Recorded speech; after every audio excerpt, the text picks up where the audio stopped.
بادر إلى حضرة النبي الفاتحة.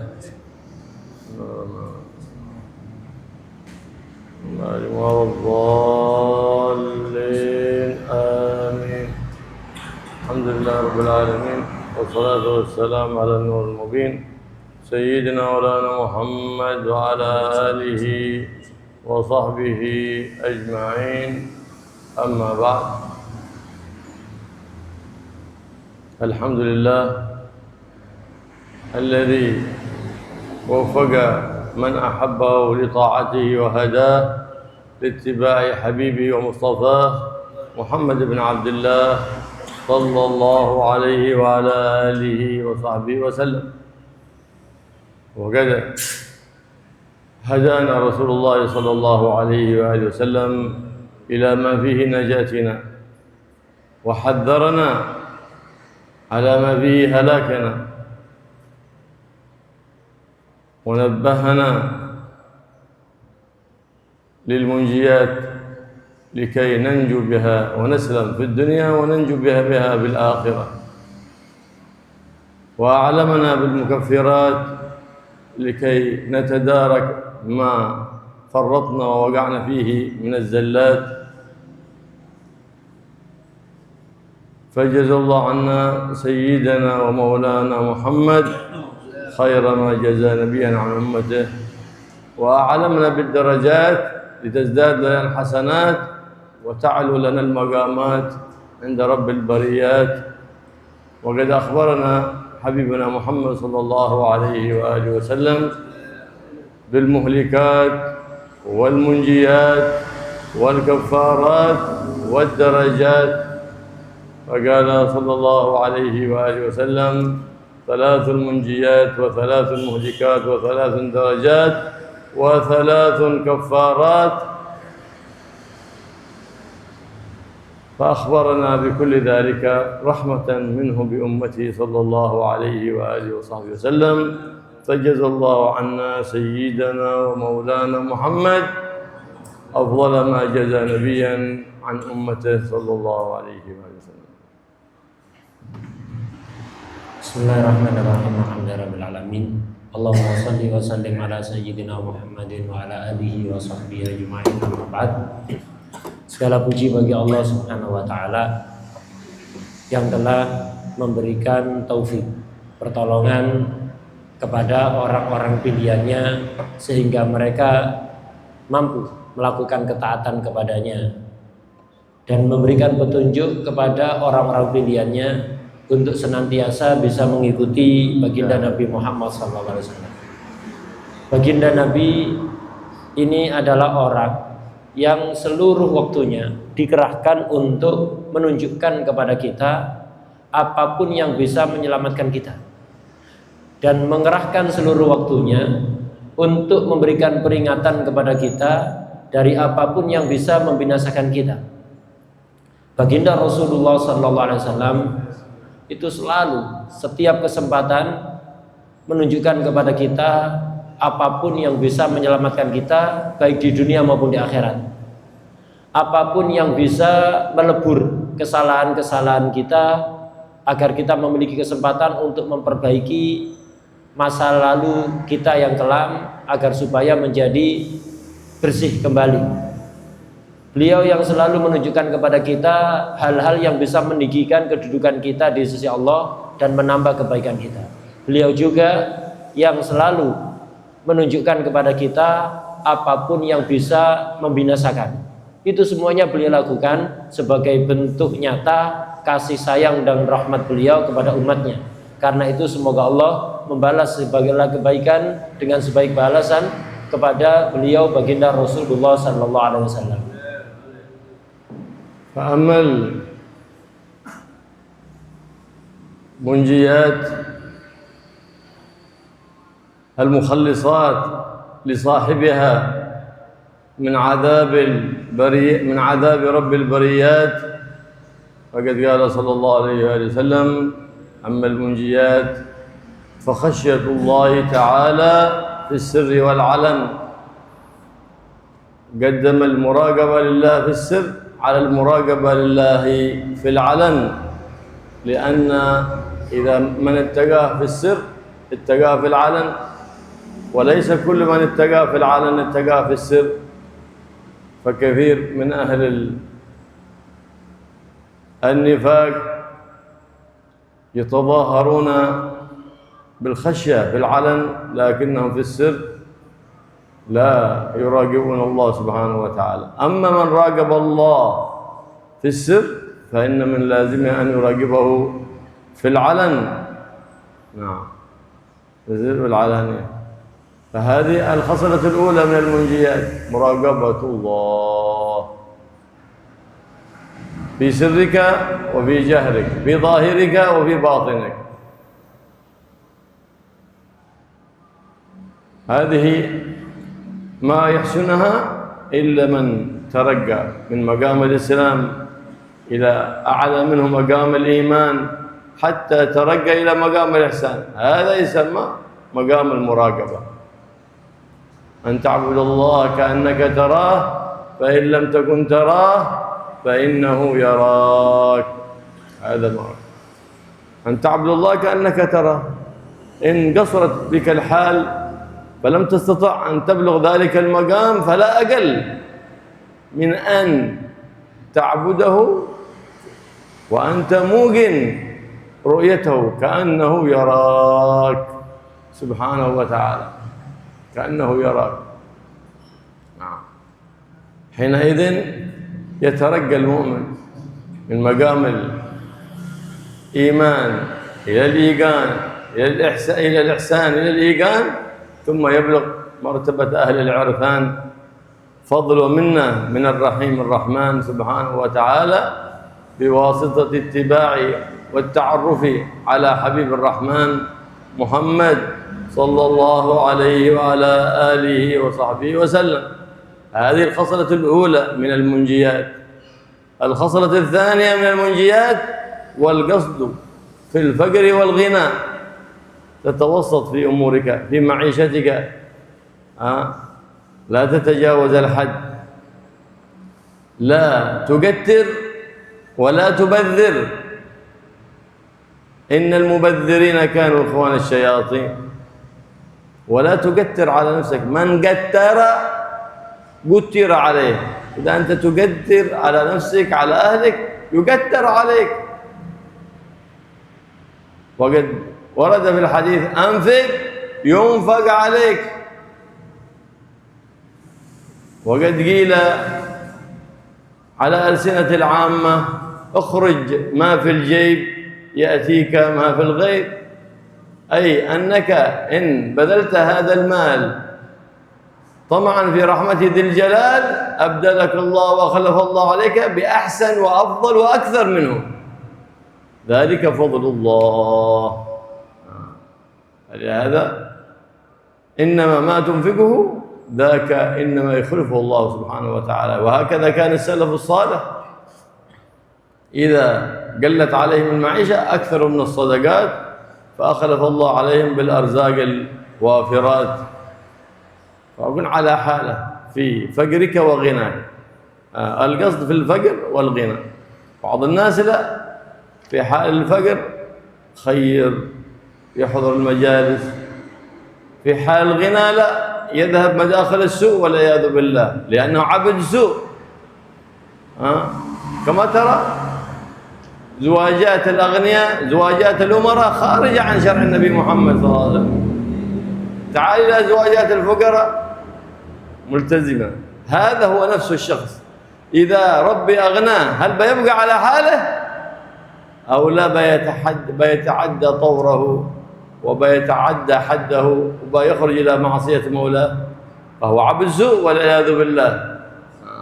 لا، هو إذا ثبت على ميزان النبي محمد خلاص ما بيتغير، لا في حال الفقر ولا في حال الغنى. وقد رأيتم كثيرا من الذين لم يعطوا شيء من المال ولم يعطوا شيء من المسؤولية، كيف كانت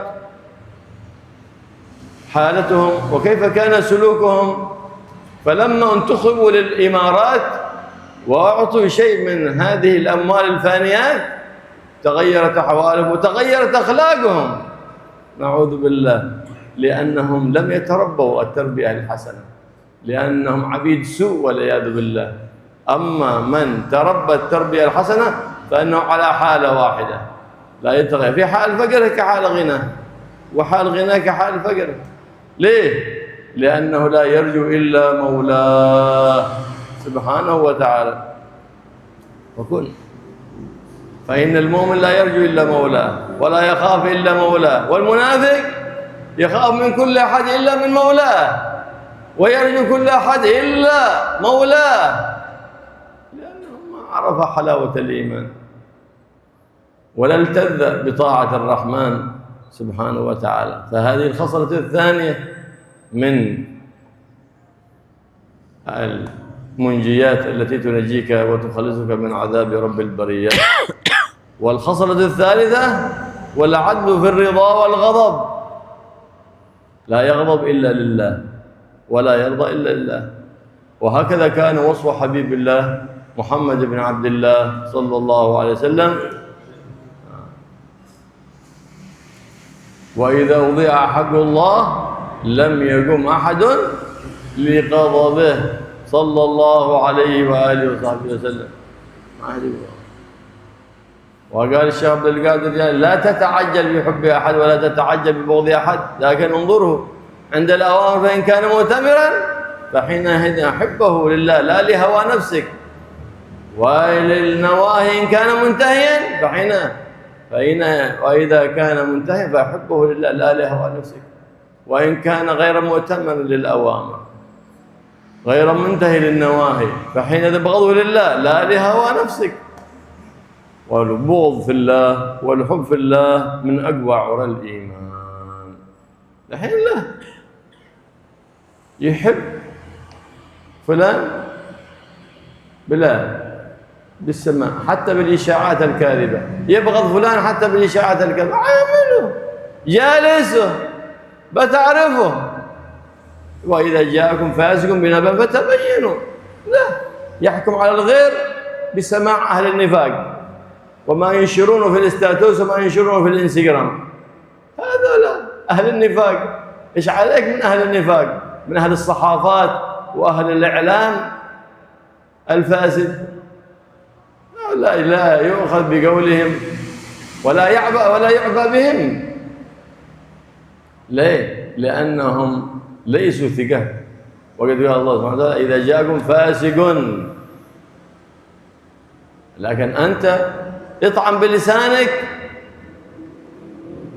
فإذا طعمت طعم طيب قل هذا طيب حلو، وإن كان مر قل مر، لا تقول أنا طعمت بلسان فلان، إذا ما طعمت. وأنت انظر بعينك لا تنظر بعين غيرك، اسمع بأذنك لا تسمع بأذن غيرك. إذا تحكم على الناس عند معاملتهم عند مخالطتهم، هنا تحكم على الناس لا بمجرد رؤية لباسهم أو مواقعهم ومتابعين في اليوتيوب أو في مواقع التقاطع الاجتماعي، ما تحكم على بهذه المظاهر.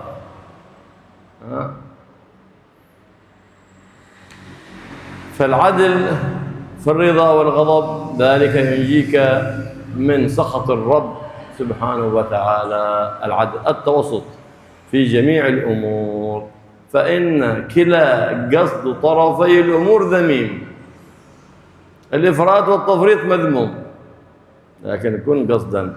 بعض الناس إن أحب أحد مدحه بوصف فوق ما يستحق، وإن أبغض أحد وصفه بوصف ليس فيه. ليش؟ عند الرضا يرضى ويمدح بأوصاف ليست فيه.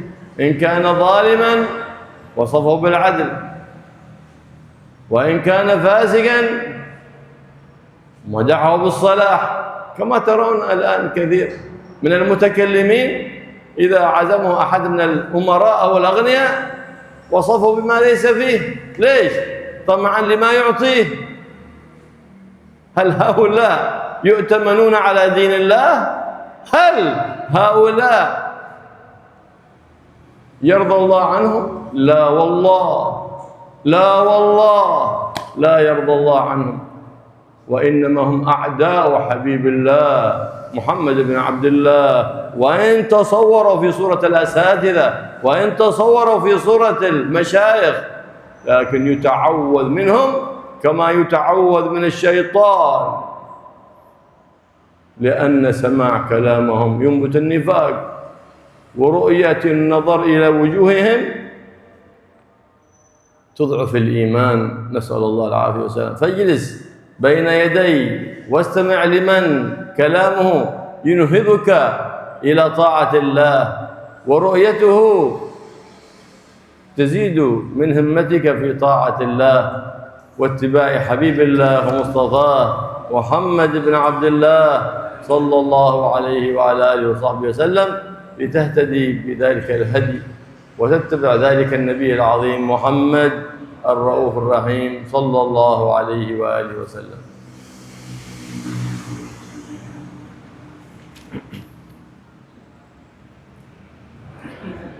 Disebutkan di sini baginda Rasulullah SAW bersabda, salasun munjiat, wa salasun muhlikat, wa salasun darajat, wa salasun kafarat.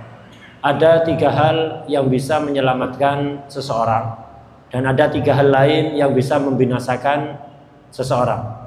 Ada 3 hal yang bisa meninggikan kedudukan seseorang, dan ada 3 hal yang bisa menghapus kesalahan-kesalahan dan dosa-dosa seseorang. Yang pertama, 3 hal yang bisa menyelamatkan seseorang itu adalah, pertama, fa khasyatullah fis sirri wal alaniyah. Takut kepada Allah baik ketika dalam kondisi sendiri atau di depan orang banyak. Wal qasdu fil faqri wal ghina. Bersikap sedang, artinya tidak boros dan tidak terlalu irit, baik dalam keadaan fakir atau ketika kaya. Dan wal adlu fil ghadabi war ridha, adil ketika ridha maupun ketika sedang marah. 3 hal ini yang bisa menyelamatkan seseorang. Pertama adalah khasyatullah fis sirri wal alaniyah, takut kepada Allah baik ketika sendiri nggak ada orang ataupun di depan orang lain. Ini namanya maqam muraqabah. Kita itu selalu memperhatikan di dalam kita berucap atau bersikap atau berbuat, memperhatikan komentar Allah. Kira-kira ini diridhoi atau tidak? Kira-kira ini mendatangkan murka Allah atau tidak? Ini yang dikatakan maqam muraqabah. Ini termasuk sesuatu yang bisa menyelamatkan seseorang di dunia maupun di akhirat. Di sini Rasulullah SAW menyebutkan takut pada Allah ketika sendiri maupun ketika di depan orang. Yang lebih disebutkan terdahulu, yang disebutkan dulu adalah takut ketika sendiri, memperhatikan komentar Allah ketika sendiri, baru ketika di depan orang. Kenapa kok didahulukan yang ketika dalam keadaan sendiri? Karena kaedahnya orang yang takut kepada Allah ketika dia sendiri nggak ada orang, itu dipastikan, dijamin dia juga akan takut kepada Allah ketika ada orang lain. Adapun sebaliknya belum tentu. Orang yang ketika di depan orang itu bertakwa, takut kepada Allah, nurut perintah Allah, menjauhi larangan Allah. Belum tentu ketika sendirian dia seperti itu. Seperti orang-orang munafik, di depan orang baik, tapi ketika sendirian kelakuannya berubah total. Takut kepada Allah baik ketika sendiri atau ketika di depan orang, atau yang disebut dengan maqam muraqabah ini tidak akan mampu dilakukan kecuali orang yang sudah naik levelnya di sisi Allah. Bukan hanya sekedar berada di level Islam, tapi sudah naik ke iman dan bahkan sudah naik ke ihsan. Ihsan sebagaimana kita ketahui dijelaskan oleh Rasulullah SAW, ihsan itu adalah kita beribadah kepada Allah seolah-olah kita melihat kepada Allah secara langsung. Ini maqam musyahadah, seolah-olah kita melihat kepada Allah. Kalau kita belum bisa mencapai level itu, maka minimal ketika kita beribadah, kita yakin betul bahwa Allah melihat kita. Ini yang disebut dengan maqam muraqabah. Kalau belum bisa musyahadah, maka minimal adalah muraqabah. Demikianlah kita hendaknya selalu naik dari Islam ke iman, ke ihsan, ke iqan, akhirnya adalah ke irfan. Itu semua bisa kita capai dengan apa? Dengan satu cara, yaitu senantiasa dalam segala hal kita mengikuti baginda Nabi Muhammad sallallahu alaihi wasallam. Ini yang pertama yang bisa menyelamatkan seseorang di dunia maupun di akhirat. Selalu takut kepada Allah, artinya nurut. Semua perintah Allah dilakukan, semua larangan Allah ditinggalkan, baik ketika sendiri maupun ketika di depan orang. Yang kedua, yang bisa menyelamatkan seorang hamba itu adalah al-qasdu fil faqri wal ghina, at-tawassut, tengah-tengah. Dalam segala keadaan kita itu tengah-tengah. Jangan kendor, jangan berlebihan. Baik dalam keadaan kita ekonomi pas-pasan, dalam keadaan sempit atau dalam keadaan lapang, semuanya hendaknya kita itu selalu ngambil yang tengah-tengah.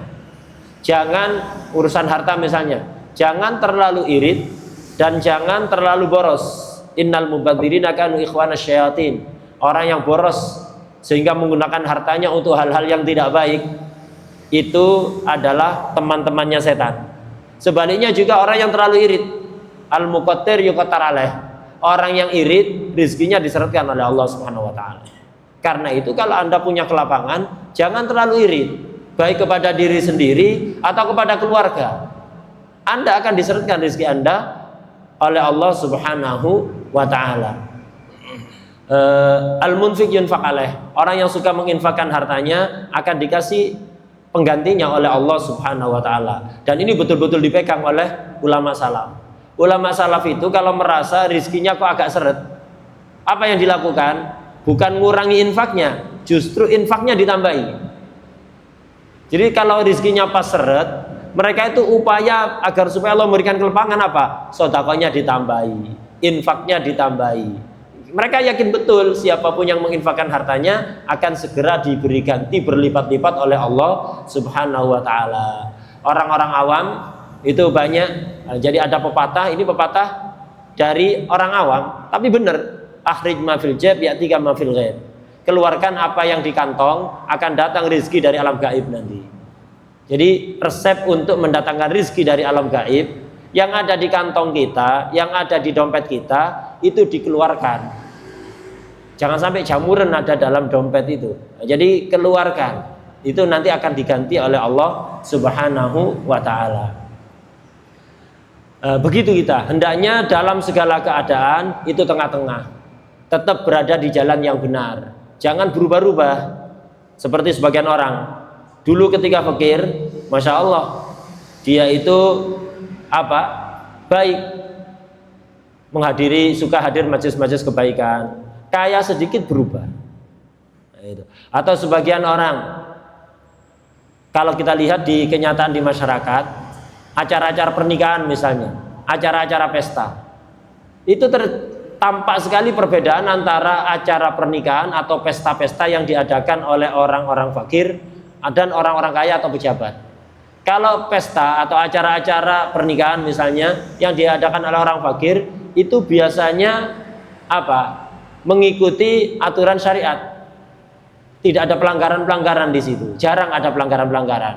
Tapi coba bandingkan dengan acara pernikahan atau pesta yang diadakan oleh orang-orang kaya atau para pejabat. Kemungkaran banyak sekali. Itu. Jadi acara pernikahan diiringi tabarukan dengan orkes misalnya. Seperti itu. Jadi banyak sekali pelanggaran. Nah ini tidak benar, mestinya orang itu kaya atau fakir tetap yang diikuti adalah aturan Allah Subhanahu wa taala. Banyak juga kita saksikan orang ketika dulu masih fakir, tidak punya jabatan apa-apa, baik sikapnya. Kemudian nyalon jadi berubah total. Lah kenapa kok demikian? Mestinya tetap punya jabatan, tidak punya jabatan, tetap berada di jalan syariat. Kaya atau fakir tetap berada di jalan syariat. Ini menunjukkan perubahan seperti ini, dia gagal tarbiyah atau tidak pernah ditarbiyah sama sekali, tidak pernah mendapatkan pendidikan yang baik. Ada perbedaan antara orang mukmin dan orang munafik. Orang mukmin itu tidak takut pada siapapun kecuali satu, Allah Subhanahu wa taala. Yang ditakuti hanya Allah Subhanahu wa taala. Sebaliknya orang munafik, dia takut pada siapapun kecuali satu, kepada Allah. Kepada semua makhluk takut kecuali pada Allah. Deluru. Nah, ini tanda orang munafik. Nah, ini yang kedua yang bisa menyelamatkan seseorang, yaitu selalu ngambil tengah-tengah dalam segala keadaan. Yang ketiga adalah al-adlu fil ghadabi war ridha. Itu. Jadi adil. Bersikap adil baik ketika ridha atau benci.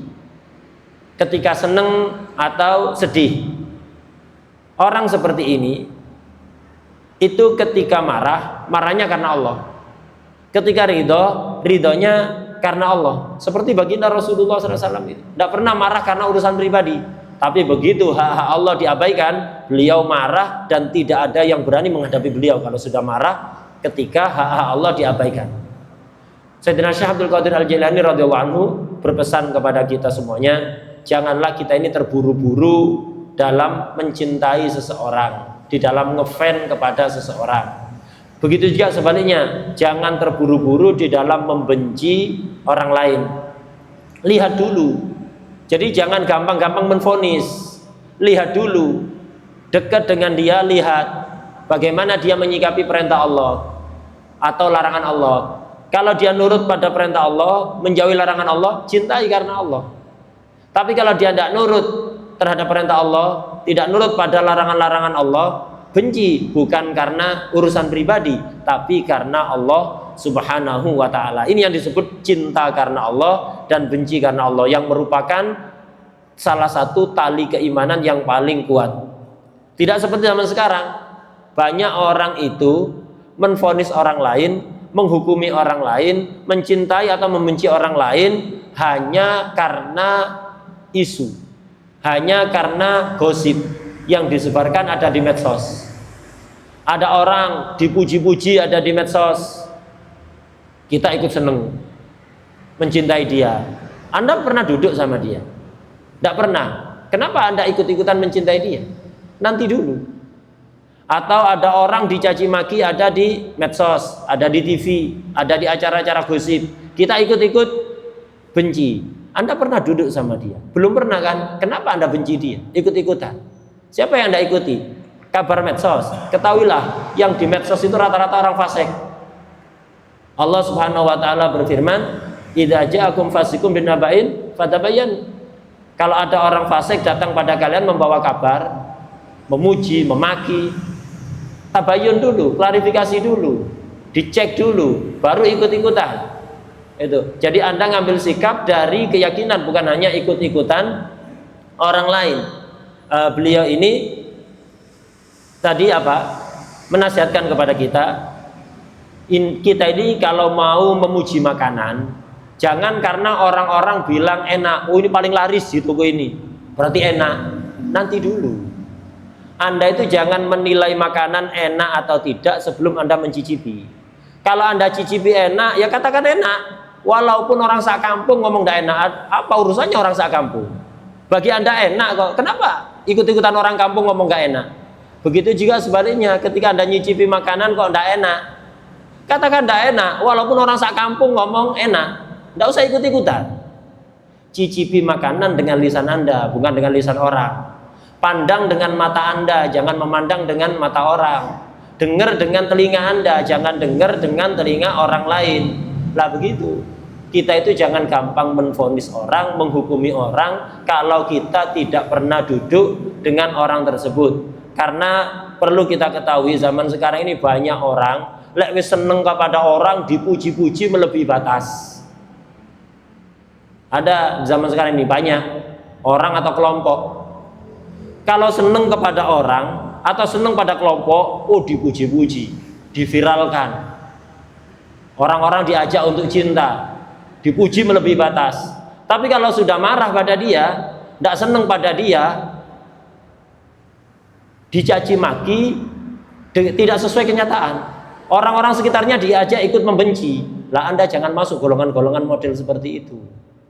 Enggak. Kita ini diajari oleh Rasulullah SAW untuk jangan gampang menghukumi orang lain sebelum kita tahu persis, tahu sendiri duduk dengan mereka. Jangan menghukumi orang dengan pakaian, karena pakai jubah, pakai imamah, pakai surban, terus berarti orang baik. Tidak mesti. Dan jangan menghukumi karena akunnya, masya Allah akunnya ini followernya banyak, subscribernya banyak, banyak yang memuji, komentarnya bagus, berarti baik. Belum tentu. Banyak orang itu antara di medsos dengan aslinya itu beda total 180 derajat. Karena itu jangan gampang-gampang menghukumi orang. Jadi intinya kita itu diajari oleh Rasulullah SAW untuk ngambil tengah-tengah di segala hal, untuk selalu mengikuti ajaran syariat dalam segala hal. Jadi sekali lagi jangan ikut gampang-gampang menvonis orang lain. Jangan juga termasuk orang kalau seneng pada orang dipuji melebihi batas, kalau nggak seneng dimaki melebihi batas, enggak. Dan juga jangan seperti sebagian orang, sebagian penceramah misalnya, mereka suka memuji orang karena ada tendensinya, karena yang ngundang pejabat, pejabatnya dipuji-puji, padahal pejabatnya zalim, dipuji-puji. Orang model kayak gini, kalau Anda ketemu orang model kayak gitu, walaupun dia disebut penceramah, walaupun dia disebut syekh, walaupun dia disebut-sebut ustadz di mana-mana, orang-orang model kayak gini, kalau Anda ketemu, segera bertawud kepada Allah, seperti Anda bertawud dari setan. Kenapa? Memandang mukanya dia, mandang mukanya dia saja akan menumbuhkan kemunafikan dalam hati. Mendengar ceramah-ceramahnya atau pidatonya atau pengajiannya akan melemahkan iman. Intinya kita ini di dalam bergaul dekat dengan orang ini perlu selektif, perlu hati-hati. Jangan setiap orang kita deketi. Deketilah orang, hadiri majlisnya, orang yang keadaannya itu menyemangati kita untuk taat kepada Allah dan mengikuti Rasulullah SAW. Ucapan-ucapannya selalu mengajak kita untuk taat kepada Allah dan mengikuti Rasulullah sallallahu alaihi wa ala alihi wasallam. والذي يخلصك والذي يثبت هذه المنجيات في قلبك على الدوام هو الرضا بما جاء به المولى سبحانه وتعالى. فالمراقبة لله سبحانه وتعالى تجعلك دائما في سعادة فيما بينك وبين الله وفيما بينك وبين العباد، بين عباد الله سبحانه وتعالى، دائما تكون بسعادة. لأن الذي لا يراقب الله لا تدخل في قلب السعادة وإن تظاهر بها. نعم. والحالة التي أنت عليها في غناك وفي فقرك، إذا أنت جعلت نصب عينيك ميزان شرع النبي محمد صلى الله عليه وسلم فإنك لا تتلون في حال فقرك وفي حال غناك، في حال غناك وفي حال فقرك. ليش؟ لأن ميزانك نصب عينيك وهو شرع النبي محمد صلى الله عليه وعلى آله وصحبه وسلم. فلا تتعدى الحدود في حال الغنى ولا تتجاوزها في حال الفقر. وإذا أردت أن تثبت على العدل في الرضا والغضب حينئذ لا بد أن تكون أفعالك على القصد. ومن تربى على الصدق ما يكذب، فضلا أن يفتري الكذب، أن يخترعه، لا، دائما على حال. عدل، إن غضب على فلان لم يجحف في حقه، وإن رضي عن فلان لم يعطي فوق حقه. هكذا تكون على الدوام مراقب للرحمن سبحانه وتعالى. وهذه الحالة التي ينبغي للمؤمن دائما يسأل الله عليها أن يثبته عليها، ويسأل سبحانه وتعالى دائما على الدوام أن يوفقه لله. وبهذا أوصى سيدنا الإمام الحداد في قصيدته التي جمعت اللحية وزيادة في قوله: عليك بتقوى الله في السر والعلن وقلبك نظفه من الرجس والدرن، وخالف هوى النفس التي ليس قصدها سوى الجمع للدار التي حشوها المحن. والله يوفقنا وإياكم لطاعته على الدوام ويجعلنا وإياكم في حزبه حبيبي محمد حبيب الرحمن، ويجعلنا وإياكم من أهل الصدق وأهل الإيقان وأهل الإحسان بجاه سيد المحسنين وسيد الموقنين وسيد المؤمنين محمد الرؤوف الرحيم صلى الله عليه وآله وصحبه وسلم والحمد لله رب العالمين. Beliau menjelaskan kalau kita kepingin bisa konsisten melakukan 3 hal tadi itu, ada beberapa langkah yang harus kita lakukan. Di antaranya adalah ridho dengan apapun yang diberikan oleh Allah Subhanahu wa Ta'ala. Itu akan membuat Anda selalu bisa melaksanakan 3 hal yang tadi dijelaskan, munjiat tadi itu, yaitu takut pada Allah dalam keadaan sendiri maupun di hadapan orang, tengah-tengah, baik dalam keadaan fakir ataupun kaya, dalam segala keadaan, dan adil, baik ketika ridho maupun ketika marah. Nah, ini. Jadi diantaranya caranya adalah selalu ridho dengan apa yang diberikan oleh Allah Subhanahu wa Ta'ala. Yang ketiga adalah muraqabah. Selalu kita itu merasa diawasi oleh Allah. Kita harus sadar terus dalam keadaan apapun kita ini diawasi oleh Allah. Itu namanya muraqabah. Ketika sendiri kita sadar kalau kita diawasi oleh Allah, sehingga kita melakukan apapun disesuaikan dengan perintah dan larangan Allah Subhanahu wa Ta'ala. Ketika di depan orang juga begitu. Kemudian yang kedua yang bisa kita lakukan agar kita bisa konsisten dalam 3 hal tadi itu, dalam segala hal jadikan kiblat kita, barometer kita Nabi Muhammad SAW, syariat Nabi Muhammad SAW. Ini muraqabah dan menjadikan Nabi Muhammad sebagai barometer dalam segala hal, ini akan memberikan efek besar dalam kehidupan Anda. Pertama, kalau Anda selalu muraqabah kepada Allah, memperhatikan pengawasan Allah, bukan pengawasan orang, Anda dalam segala keadaan bahagia. Apapun keadaan Anda, ketika sempit, ketika lapang, ketika dalam keadaan apapun, kalau Anda memperhatikan pengawasan Allah, tidak memperhatikan pengawasan makhluk, Anda akan bahagia. Beda dengan orang yang tidak memperhatikan pengawasan Allah, justru yang diperhatikan komentar orang. Apa kata orang kalau saya begini? Apa kata orang kalau saya begitu? Orang kayak gini tidak akan pernah bahagia. Walaupun dohirnya tampak bahagia, di hatinya hakikatnya pastikan tidak akan ada kebahagiaan. Kemudian menjadikan Nabi Muhammad SAW sebagai barometer kita dalam segala hal, itu membuat kita selalu istiqomah. Tidak suka berubah warna ketika wadahnya berubah, tidak seperti bunglon. Jadi selalu konsisten. Menjadikan Nabi Muhammad SAW sebagai barometer kita, mizan kita, kiblat kita. Kemudian beliau juga menjelaskan tadi, kita ini kalau kepingin konsisten, diantara caranya adalah jadi gak gampang berubah, harus segalanya itu sedang, tengah-tengah, jangan berlebihan, jangan kendor. Kalau Anda berlebihan dalam melakukan apapun, itu nanti gak akan awet. Anda mungkin bisa melakukan sekali 2 kali, tapi gak akan bisa terus-terusan. Segala hal itu ambil tengah-tengah. Itu. Jangan berlebihan sampai memaksakan dan jangan kendor.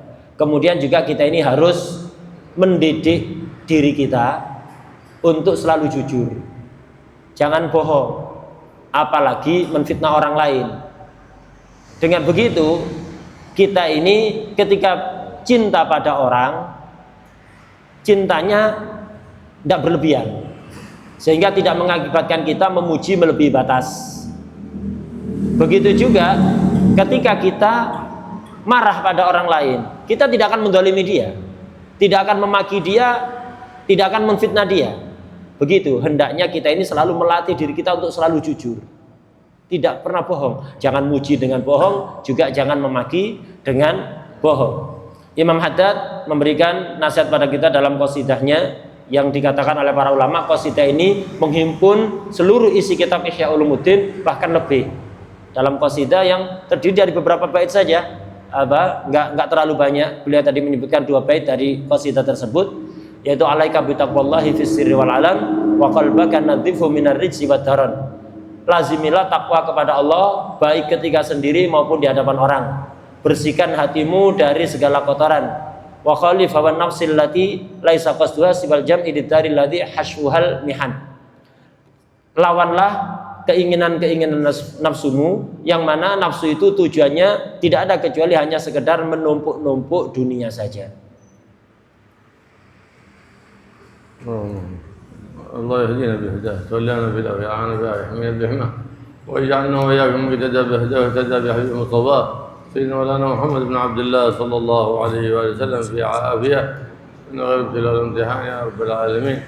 يوفقنا عنا بما أعطانا ويوفقنا لطاعته واتباع حبيب محمد صلى الله عليه وسلم في عافية وسلام والحمد لله رب العالمين. الفاتحة إلى حضرة النبي الضالين. الحمد لله رب العالمين. اللهم صل وسلم على سيدنا محمد وعلى آل سيدنا محمد.